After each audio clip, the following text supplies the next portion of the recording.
Hello friends, last लेक्चरला आपण बघितलं होतं न्यूटन्स लॉ ऑफ ग्रॅव्हिटेशन, त्याच्या कॅरेक्टरिस्टिक्स आणि त्याच्यावर डिपेंड असणारे problems.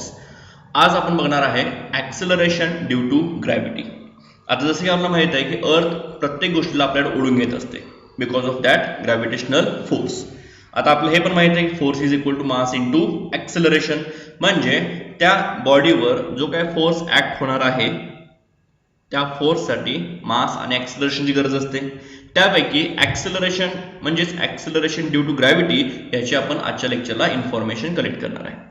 Now see, acceleration due to gravity म्हणजे काय? The constant acceleration produced in a body when it falls freely under the effect of gravity alone is called acceleration due to gravity.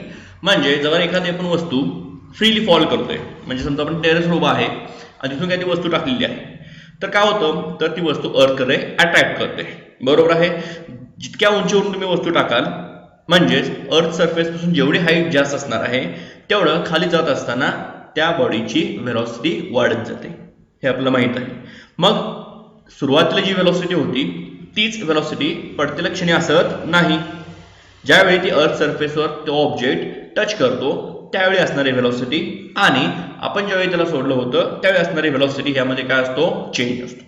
म्हणजे टेरेसवरून आपण एखादी वस्तू टाकली किंवा समजा आपण 5व्या फ्लोअरवर उभा आहे आणि 5th फ्लोअरवर आपण एखादी वस्तू सोडली, under the action of gravity ती खाली जाते. जसं ती खाली जात जाईल तसं त्याचे व्हेलॉसिटी वाढत जाते. आता हा जो काय व्हेलॉसिटी मधला चेंज आहे, हा व्हेलॉसिटी मधला चेंज त्यालाच आपण काय म्हणत असतो? Acceleration. Because acceleration is the rate of change of velocity.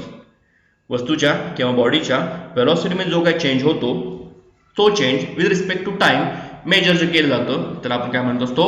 Gravity acceleration. Okay, नाव बघा याच्यामध्ये ही क्वांटिटी जी आहे ही क्वांटिटी कशी आहे? व्हेक्टर क्वांटिटी आहे. कारण व्हेलॉसिटी पण वेक्टर क्वांटिटी आहे. वेक्टर क्वांटिटी म्हणजे quantity in which completely described by magnitude and direction. Okay, now acceleration due to gravity unit काय येतं त्याचं? तर मीटर पर सेकंड स्क्वेअर आणि सीजीएस युनिट येतं centimetre per second square. Okay, त्यानंतर value of acceleration due to gravity. बघा, value of acceleration due to gravity आता ही प्लेस टू प्लेस चेंज होते, पण अर्थसाठी एक कॉन्स्टंट फिगर हा कन्सिडर केला जातो. तो फिगर आहे 9.8 मीटर पर सेकंड स्क्वेअर. म्हणजेच CGS centimetre gram second system मध्ये आपण जर हे मेजर केलं तर त्याचा आन्सर येतं 980 सेंटीमीटर पर सेकंड स्क्वेअर. आता बघा ह्यामध्ये महत्वाचं काय आहे? The motion of body under the influence of gravity alone is called as free fall. Free fall म्हणजे त्या बॉडीवर, त्या मोशन मध्ये असणाऱ्या बॉडीवर फक्त आणि फक्त ग्रॅव्हिटेशनल फोर्स ऍक्ट झाला पाहिजे, त्याला म्हणायचं free fall. Okay, now according to Newton आपल्याला माहिती आहे फोर्स इज इक्वल टू काय असतं? मास इंटू ॲक्सेलरेशन असतं. फक्त इथं ॲक्सेलरेशन आपण काय केलं? रिप्लेस केलं ॲक्सेलरेशन ड्यू टू ग्रॅव्हिटी.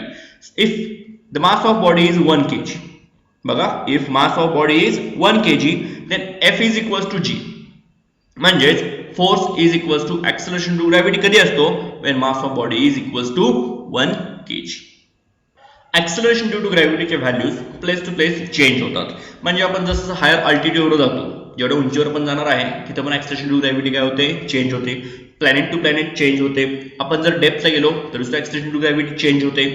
आता हा जो चेंज आहे हा चेंज आपण पुढे चॅप्टरमध्ये बघणारच आहे.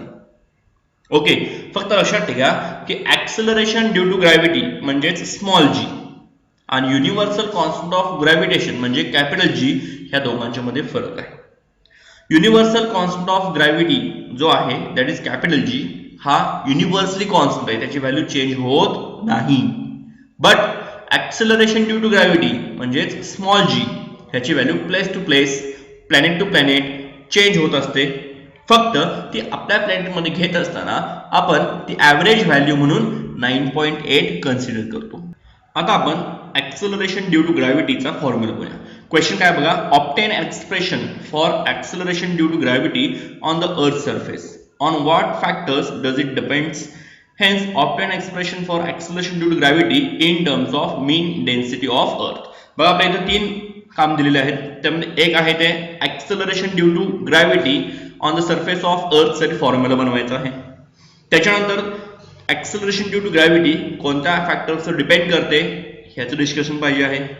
आणि ऍक्सेलरेशन ड्यू टू ग्रॅव्हिटीचा डेन्सिटीच्या पॅटर्न मध्ये एक फॉर्म्युला आपल्याला फाइंड आउट करायचा आहे. चला तर मग बघूया. डायग्राम मध्ये बघितल्याप्रमाणे जो मोठा स्पियर दिसतो that sphere is earth whose mass is capital M, radius is capital R. ह्या अर्थ सरफेसवर एक ऑब्जेक्ट आहे हॅव्हिंग मास स्मॉल m. आता जसं तुम्ही मी आपण अर्थ सरफेसवर राहतो म्हणजे हा स्मॉल m म्हणजे आपण स्वतःला पण कन्सिडर करू शकता because we are on the surface of earth. Now आपल्यावर एक फोर्स ऍक्ट करत असतो तो आपण पहिल्या लेक्चर मध्ये बघितला होता that is gravitational force. Correct. Now according to Newton's law of gravitation the gravitation force attraction exerted by earth on a body is given by F is equals to gmm upon r square. Correct. आपण हे first lecture मध्ये cover केलं होतं. Newton's law F is equals to g m1 m2 divided by r square. आपण असा formula बघितला होता. Instead of writing m1 we take mass of earth that is capital M and instead of writing m2 we take mass of object that is small m. मी ह्याच्या आधीच्या lecture मध्ये पण तुम्हाला सांगितलेलं आहे की पूर्ण हा चॅप्टर संपेपर्यंत एक गोष्ट कायम लक्षात ठेवायची ती म्हणजे अर्थचं मास असेल तर ते कॅपिटल एम ने इंडिकेट करायचं, अर्थची रेडियस असेल तर ती कॅपिटल आर ने इंडिकेट करायची. अर्थ सोडून कुठलाही ऑब्जेक्ट असेल तर त्याचं मास स्मॉल एम ने इंडिकेट करायचं. Okay.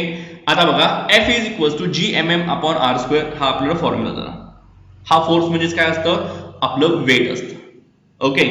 Now according to Newton's second law of motion F is equals to mass into acceleration. Correct. मग ऍक्सेलरेशनच्या बदली आपण काय करूया ऍक्सेलरेशन ड्यू टू ग्रॅव्हिटी म्हणजे जी पुटअप करूया. म्हणजे हा फॉर्म्युला काय होईल F is equals to m g. आता आपल्याला माहिती आहे की आपलं वेट बघा लक्ष महत्वाचं आहे. आपलं वेट म्हणजे काय असतं तर आपल्यावर ऍक्ट होणारा ग्रॅव्हिटेशनल फोर्स असतो. ओके. मग आपण इक्वेशन नंबर 1 आणि इक्वेशन नंबर 2 इक्वेट केलं तर weight is equal to gravitational force म्हणजेच mg is equal to gmm upon r square.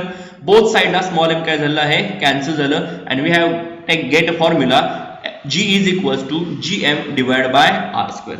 This is the expression or this is the formula for acceleration due to gravity on the surface of planet.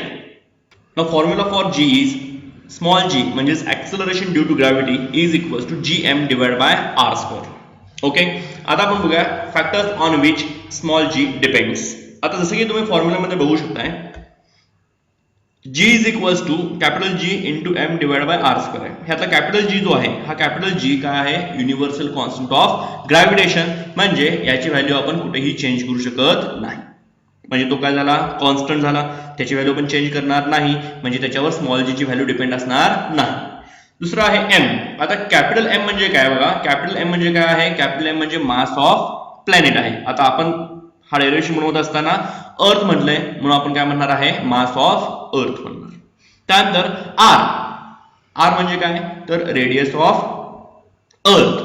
आता radius of अर्थ किंवा radius of planet ह्याच्याशी जी चं relation कसं आहे inversely proportional to the r square. Means the factors on which g depends first factor is mass of planet second factor is radius of planet. महत्वाचं काय आहे तर इथे स्मॉल m नाहीये बघा. स्मॉल m म्हणजे काय mass of object. Acceleration due to gravity ऑब्जेक्टच्या मासवर डिपेंड करत नाही. ती डिपेंड कशावर करते मास ऑफ अर्थ और mass of planet and radius of earth और radius of planet. It is independent of small m. ह्याच्यावर आपल्याला काय लक्षात येईल समजा तुम्ही 5th फ्लोअर उभा आहे तिथून तुम्ही एक छोटासा प्लास्टिकचा बॉल फेकलेला आहे. फ्रीली फॉल करताय फेकत नाहीत फ्रीली फॉल करतायत म्हणजे फक्त हातामध्ये धरलाय सोडलाय. ऍट द सेम टाइम तुमच्या दुसऱ्या हातामध्ये 1 किलोचा मेटल स्पियर आहे. ओके. आता हे दोन्ही ऍट अ टाइम सोडल्यानंतर पहिल्यांदा फ्लोअरवर कोण जाईल तर आपल्याला साहजिकच माहित असतं डे टू डे लाईफ मध्ये आपण बघतो की तुम्ही म्हणाल की 1 kg चा जो मेटल स्पियर आहे तो पहिला जाईल. पण बाळांनो तसं नाहीये. इथे बघा अर्थ जी आहे ती प्रत्येक ऑब्जेक्टला इक्वल ऍक्सेलरेशनने अट्रॅक्ट करत असते. मग आयदर तो लाईट ऑब्जेक्ट असू देत किंवा हेवी ऑब्जेक्ट असू देत. म्हणजे if there is no any other external force then both the objects will fall at the same time on the surface of floor. म्हणजे जर तिथे दुसरे कुठलेही फोर्स ऍक्ट होत नसतील तर प्लास्टिकचा बॉल आणि 1 kg चा metal sphere at the same time फ्लोअरला टच करतील. पण इन प्रॅक्टिस बघितलं तर इथं एअर रेजिस्टन्स असतो त्यामुळे प्लास्टिकचा बॉल थोडा वेळानं जातो. पण हा एक्सपेरिमेंट समजा आपण व्हॅक्यूम मध्ये केला, आता हा एक्सपेरिमेंट व्हॅक्यूम मध्ये केला तर ऍट द सेम टाइम दोन्ही ऑब्जेक्ट तुम्हाला ग्राउंडवर टच झालेले बघायला मिळतील. ओके, आता आपण ह्या एक्सपेरिमेंटचा एक डेमॉन्स्ट्रेशन व्हिडिओ बघूया. Okay,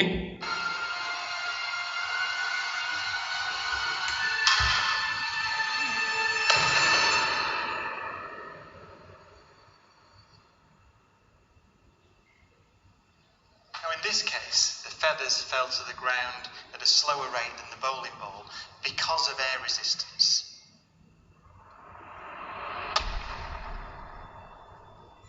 So, in order to see the true nature of gravity, we have to remove the air. Okay, we dropped 2 millitorr in the last 30 minutes. जसं आपण आता बघितलं की एअर प्रेझेन्स मध्ये जे पीस होतं ते पीस काय झालं ॲज कम्पेअर टू बॉल खूप वेळानं पडलं. बरोबर आहे. आता आपण काय करूया, ह्या व्हिडिओमधल्या त्या रूममध्ये जो एक्सपेरिमेंट चालू आहे ती रूम आता पूर्णपणे आपण व्हॅक्यूम करणार आहे आणि व्हॅक्यूम केल्यानंतर आता काय होते ते आपण चेक करूया.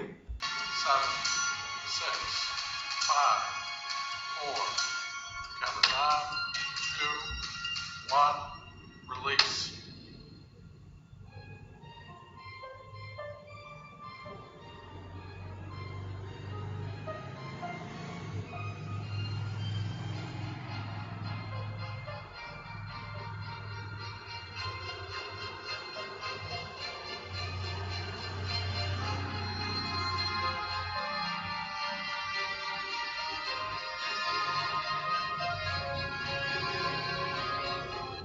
आता तुमच्या लक्षात आलं असेल की अर्थ जी आहे ती प्रत्येक ऑब्जेक्टला आपल्याकडे इक्वल फोर्सने ओढत असते. आता आपण चेक करूया ऍक्सेलरेशन ड्यू टू ग्रॅव्हिटीचा इन टर्म्स ऑफ डेन्सिटी असणार फॉर्म्युला. तर हा फॉर्म्युला बनवायचा खूप सोपा आहे. लक्षात घ्या, जिथे जिथं तुम्हाला formula in terms of density विचारला असतो तिथं आपल्या डेन्सिटीचा एक फॉर्म्युला लक्षात आला पाहिजे. Density is equal to mass upon volume. बरोबर, म्हणजेच मास इज इक्वल टू काय ना volume into density. Now earth is considered to be sphere, म्हणजे अर्थला आपण एक स्पियर कन्सिडर केला तर स्पियरचा व्हॉल्यूम काय असतो 4/3 pi into R cube. Correct, आणि density rho as it is. आता हा मासचा फॉर्म्युला आपण G is equal to GM upon R square मध्ये यूज करूया. आता बघा, G upon R square as it is, instead of writing M we write 4/3 pi R cube row. Okay, आणि इथं आर ची पॉवर 2 आहे, इथं आर ची पॉवर 3 आहे, म्हणजे ह्या 3 पैकी 2 आर जे कॅन्सल होणार आहेत ह्या आर स्क्वेअर सोबत निघून जातील आणि राहील काय फक्त एक आर. म्हणजे हा फॉर्म्युला बनेल 4/3 pi rho G into r. Means acceleration due to gravity is directly proportional to the density of planet. As density increases, acceleration due to gravity also increases. म्हणजे आपल्याला असे कुठले प्लॅनेट्स बघायला मिळतील की ज्याची डेन्सिटी अर्थ पेक्षा जास्त आहे, तर साहजिकच त्यांची रेडियस अर्थ इतके असेल तर त्यांच्यामध्ये पण acceleration due to gravity आपल्यापेक्षा जास्त असली पाहिजे. आता आपण आजच्या लेक्चरला जे घेतले ते पुन्हा एकदा रिवाइज करूया. सुरुवातीला आपण ऍक्सेलरेशन ड्यू टू ग्रॅव्हिटी म्हणजे काय इन्फॉर्मेशन घेतली. त्याच्यानंतर आपण ऍक्सेलरेशन ड्यू टू ग्रॅव्हिटीचा हा फॉर्म्युला बनवला, G is equal to G M divide by R square. Okay, त्यानंतर आपण हा फॉर्म्युला कोणत्या कोणत्या पॅरामीटर्सवर डिपेंड आहे ते स्टडी केलं. त्याच्यामध्ये आपल्याला असं लक्षात आलं की acceleration due to gravity depends on mass of planet and acceleration due to gravity depends on radius of planet. Okay, म्हणजे जर प्लॅनेटचं मास चेंज केलं तर ऍक्सेलरेशन ड्यू ग्रॅव्हिटी चेंज होते, प्लॅनेटची रेडियस चेंज केली तर ऍक्सेलरेशन ड्यू टू ग्रॅव्हिटी. त्यानंतर आपण बघितलं ऍक्सेलरेशन ड्यू टू ग्रॅव्हिटी याचा डेन्सिटीच्या पॅटर्न मध्ये असणारा फॉर्म्युला. तो फॉर्म्युला मिळाला जी is equal to 4/3 pi rho G R. आणि याच्यावरून असं लक्षात आलं की acceleration due to gravity directly proportional to density of planet and acceleration to gravity directly proportional to radius of planet. Okay, तर आजच्या लेक्चरमध्ये आपण सगळ्यात महत्त्वाचं बघितलं ते म्हणजे अर्थ सरफेस जो आहे तो अर्थ सरफेस प्रत्येक ऑब्जेक्टला आपल्याकडे इक्वल फोर्सने ओढत असतो.